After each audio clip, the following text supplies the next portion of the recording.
Hey, Bloomberg followers. My name is Beth Ponso. I'm a social editor for Bloomberg, and we are here live breaking down top moments from 2 weeks of conventions. We had the RNC, we had the DNC, but I am not here alone doing that. Of course, I am here with Kevin Sterling. He's the chief Washington correspondent for Bloomberg TV and radio. Hey, Kevin. Also here with me is 2020 campaign reporter, Mr. Lena Agopoulos. Hey, Missy. Hey. And we have reporter Ryan Teague back with us as well. So just so you all know, this is an interactive chat. So if you want to ask any questions for our esteemed panel, just go ahead and put it in the comments. You can also tweet at us at Business on Twitter, and we will get them answered for you. But in the meantime, let's get started with just some top highlights, some top takeaways. Missy, why don't you get us started since you're at the top of the screen there? Top takeaways. I mean, I think like the most daunting scene from last night is really just seeing the scene in the White House South Lawn. I'm sure some of the viewers saw images of seats, in the White House South Lawn, sort of positioned next to each other. I think some 1,500 people were there, no social distancing, very few masks, just to watch the president deliver his speech. And, I think that it really was done in a way where the pandemic was really sort of not a part of the organizing, as if it didn't exist. And that was, I think, one of the most interesting differences from, the speech that the Democratic nominee, Joe Biden, delivered last week in an empty auditorium in Delaware with really no one there and just him and a camera speaking to the American people. And so I think that was probably the most daunting scene I saw last night. I think there was a real difference between the two conventions in that the Democratic convention was very much about running against Trump. The speakers talked about Trump being sort of uniquely problematic. They lambasted Trump while bringing on Republicans like John Kasich to sort of make the case to give what the Obama campaign team used to call a permission structure to let Republicans know that it would be okay to vote for Biden. And then we went to the Republican convention, and he wasn't less about Biden than it was all Democrats, Democrat-run cities, the Democrats like AOC and the left who are going to use Biden as a puppet. And really, Democrats as a whole were presented as the problem. And it was almost like Trump sort of versus the Democrats. I think, I'm kind of a nerd. So I think in terms of policy, it was really, to pick up on what you were saying, right? It was really interesting to see the policy pitches that both sides made and the themes, to watch them from an economic policy standpoint, those competing narratives, right? At the DNC, you have someone like a freshman Congresswoman, Alexandria Ocasio-Cortez, who really inherits the Democratic Socialist platform from Senator Bernie Sanders. And then a couple of days later, you've got at the RNC, Senator Tim Scott, the Republican from South Carolina, who in his words said went from cotton to Congress and rose through the ranks from poverty into being one of the most influential senators in the Republican Party. He inherits the Jack Kemp type of opportunity zone type of economic ideology. So for me, it was really fascinating to watch AOC and Senator Scott, these two rising economic policy stars, compete for control of the direction to take the country in. And quite honestly, that's going to last longer than whether or not President Trump gets a second term or whether or not Biden wins.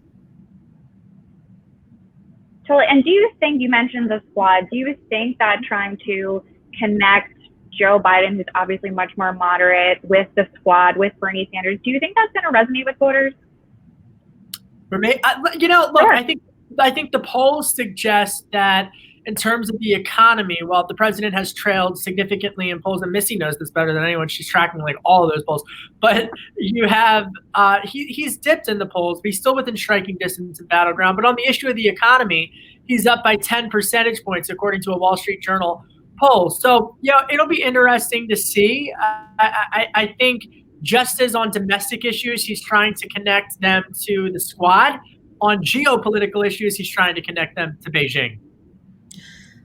I think that just to follow up on what you were saying, Kevin, I think that definitely, what the Republican Party and what Trump are trying to do right now is really connect the Joe Biden to this, radical leftist Democratic Party that's going to destroy the suburbs, that's going to, create anarchy in the streets in several cities. And I think that was definitely a theme that the Republican convention sort of tapped on this entire week, to sort of use fear to bring in some of the voters that they really need right now. And one other thing I'm going to say is, they used fear on the one hand and sort of painting the Republican Party as this radical, or the Democratic Party as this radical party, but they also sort of touched upon, this Donald Trump that a lot of voters have not seen. What we saw over the course of the week was really, speaker after speaker coming on stage and saying there's an empathetic side to Donald Trump. There's a side you haven't seen, and it's not his Twitter. And I think that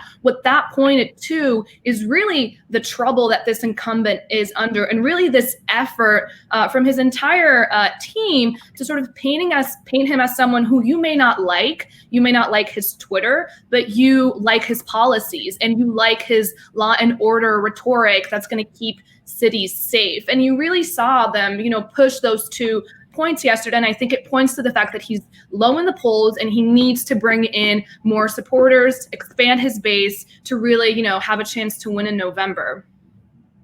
Missy, since you brought that up, I'm going to go ahead. One thing I would point out about the Republican National. Sorry, I'm just going to go ahead and share my screen quickly. We can look really quickly at Ivanka Trump introducing her father, because I think she spoke to some of those exact questions that you were just mentioning, Missy.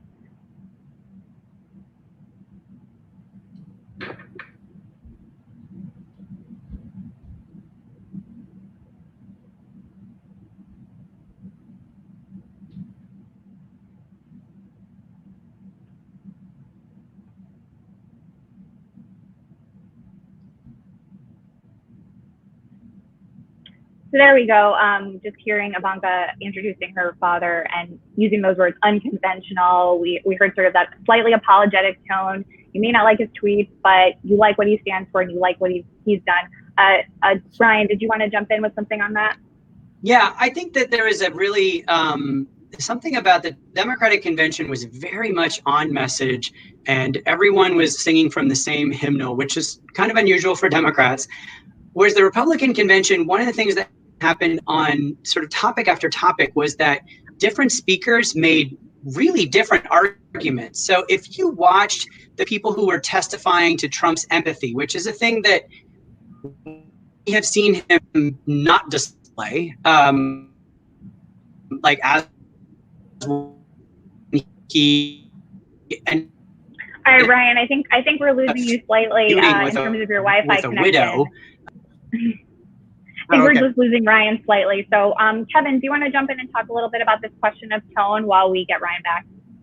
Yeah, I think it's fascinating because where the conventions are headed, I think, is such an important factor here, because the ratings for both of these conventions were significantly down.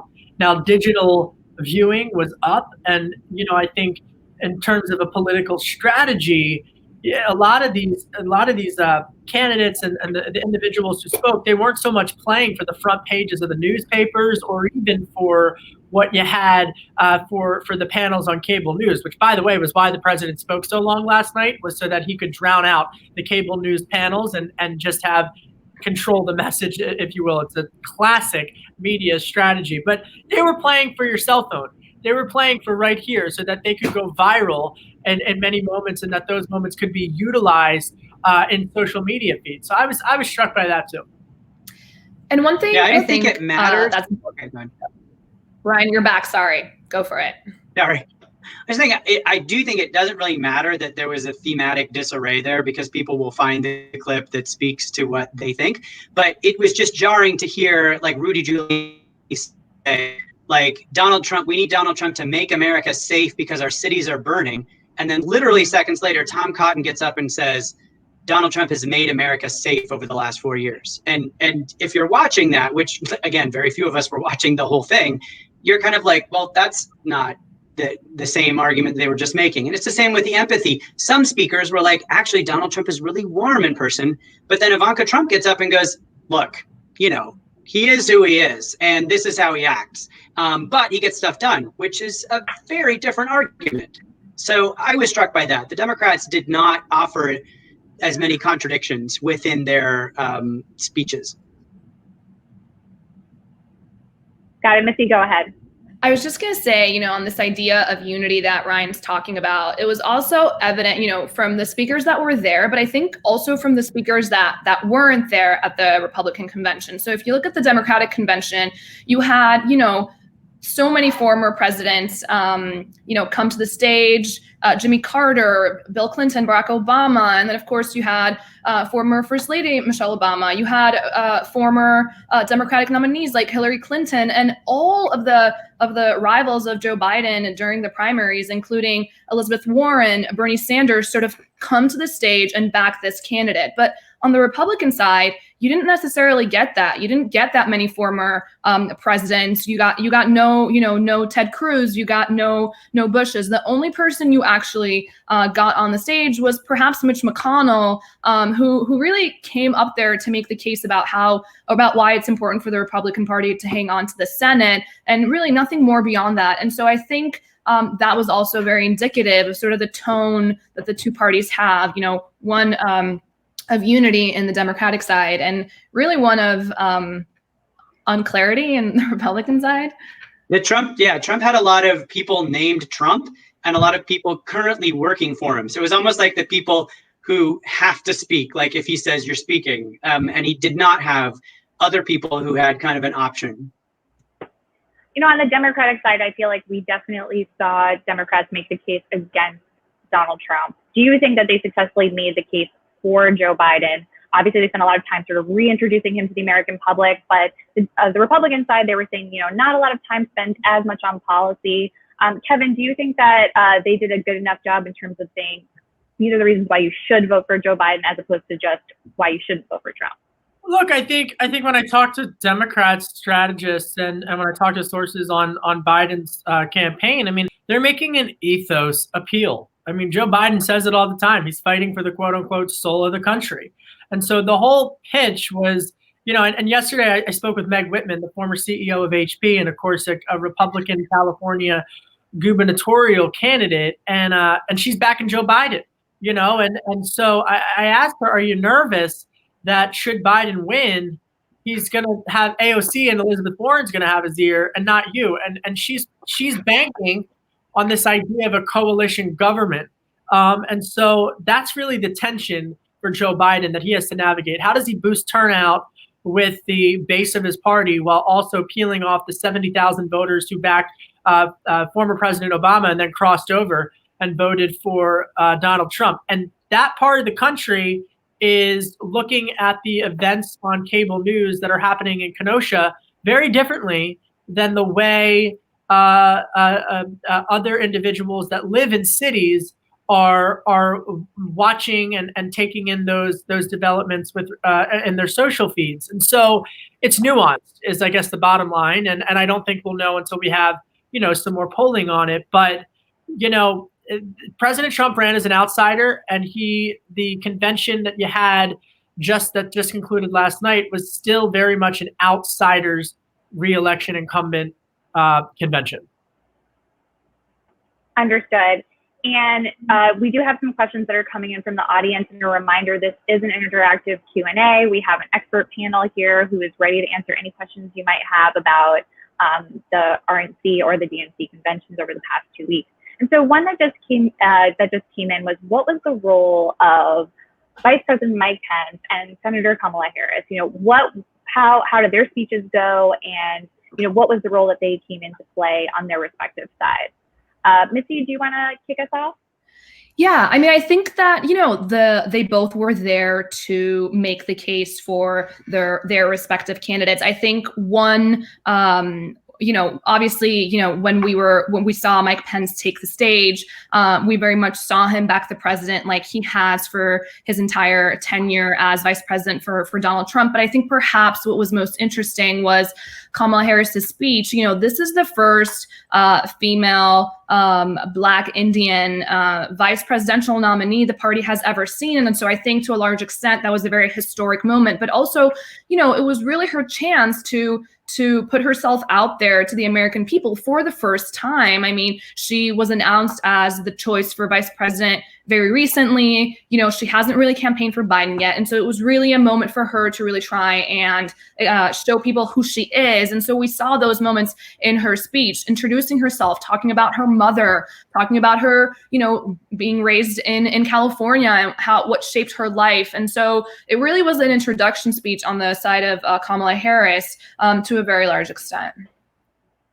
I would say that ideally, presidential and vice presidential ticket is like sweet and sour chicken. Like there's one flavor here and then a contrasting flavor. And what we had was, Joe Biden he's Joe Biden. Like there's nothing new to say about it. Pretty much everything they were telling you, like, yes, he likes Amtrak, he hugs people.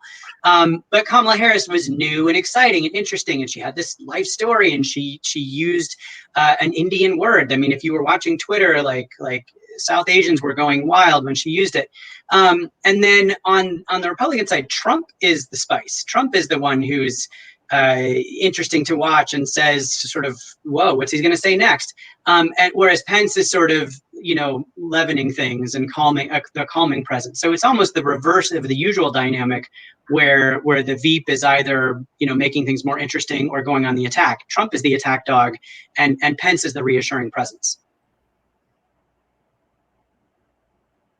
Awesome. So we're going to take one more question from the audience. And as a reminder, if you do want to join this conversation, even after the fact, you can tweet us at business. You can also put a question in the comments, depending on if you're watching on Facebook or if you're watching on YouTube. And we'll go ahead and try to answer some of them afterwards as well. But just in terms of the last question, what do we know so far about how this leads into the next stretch of the campaign cycle? What's next? And do we anticipate the conventions to really make a difference? Kevin, do you want to kick us off? I actually think the biggest effect of the past 2 weeks didn't even happen at the conventions. I think it's Hurricane Laura and Kenosha, Wisconsin.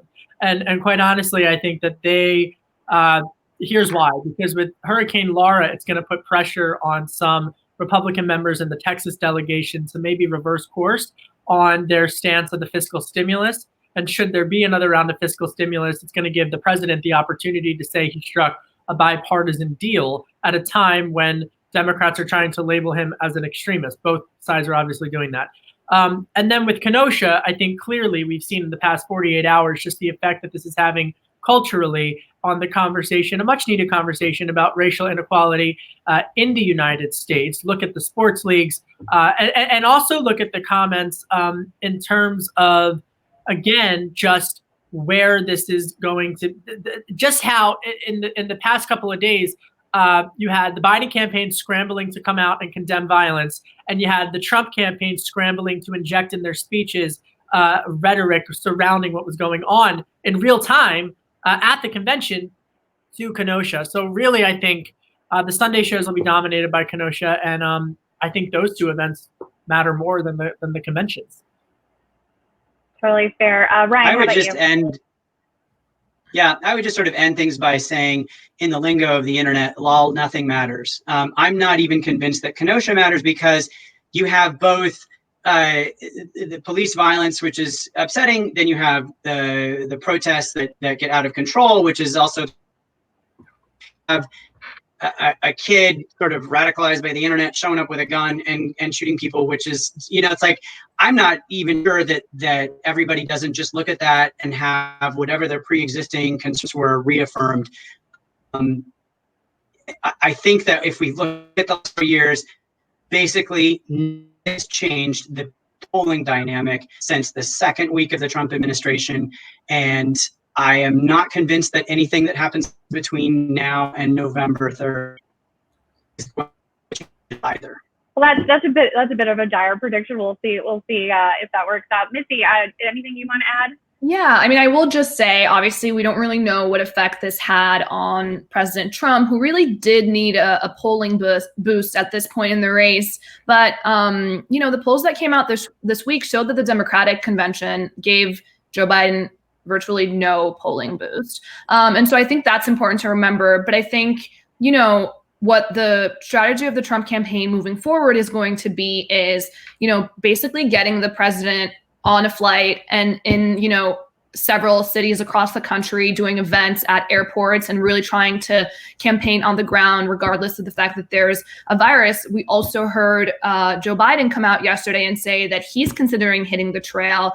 And that's, something we largely haven't seen up until now, given what the circumstances have been. And so I think what will be really interesting to see moving forward is how these two candidates decide to campaign and really this final stretch of the race to really reach voters that they have to reach. And so I think, what campaigning will look like in the age of coronavirus ahead of an election will be really interesting. Yeah, it definitely really remains to be seen. I know I said that was the last question. We have so many questions coming in. I'm going to one more, and it's really quick round robin. And basically, the question is, if you had to just name like a top moment from either of the 2 weeks that you feel like might outlast this news cycle, right? It's like, just like Ryan was saying, we don't often think of things, beyond the 24-hour, 48-hour cycle. But what is that moment that you think might actually resonate and last with people moving forward? Raid in Harrington. I don't care what your politics are, to hear this kid get up there. I hated more to humanize Joe Biden than any member of Joe Biden's family, than any former Republican. That was remarkable to see. And then Kimberly Guilfoyle. Who doesn't remember? I was gonna say, come on. If we're talking about viral moments, let's look at our phones and let's see sort of like what went around the internet. And Kimberly Guilfoyle was one of them. And trolling is trolling, but I thought the video of Melania Trump saying goodbye to Ivanka Trump last night that went viral, I thought that was really interesting. I think the little moments that people were able to pick up on that really weren't scripted, that started going viral, were really interesting as well. I'd say that the moment where Trump was riffing in his script and said, "I'm here, they're not," and actually turned to the White House and sort of pointed to it and called it his home. Either you loved that moment or you really hated it. And that will be the most sort of memorable part of that speech that will stick with people. Either you were like, yes, or you were like, this is exactly why I'm angry. It's like Kimberly Guilfoyle. People loved it or hated it. Right. Totally. Yeah. And actually, Brian, it's funny, when you mentioned Trump, I thought you were going to say when he profoundly accepted the nomination for president. It was almost as if it was scripted. It just fit he right needs in. To wear his he glasses. either loved it or hated it. Exactly. The script said proudly he misread it because he doesn't wear his glasses. Yeah. So anyway, I just want to thank you all so much. And we can't forget, in terms of viral moments, Calamari, of course, but I think we can all move on from that. Hopefully we'll do this again. Thank you to everyone for your comments and your questions. We're going to continue to look at the comments later on. So if you didn't have your question answered, keep them coming on Facebook, YouTube, and Twitter. I'm Beth Ponso. I'm a social editor for Bloomberg. I'm here with Ms. Relina Gopapulo, Kevin Cirilli, and Ryan Teague Beckwith. We're going to sign off, but we'll see you again soon. And thank you for joining us.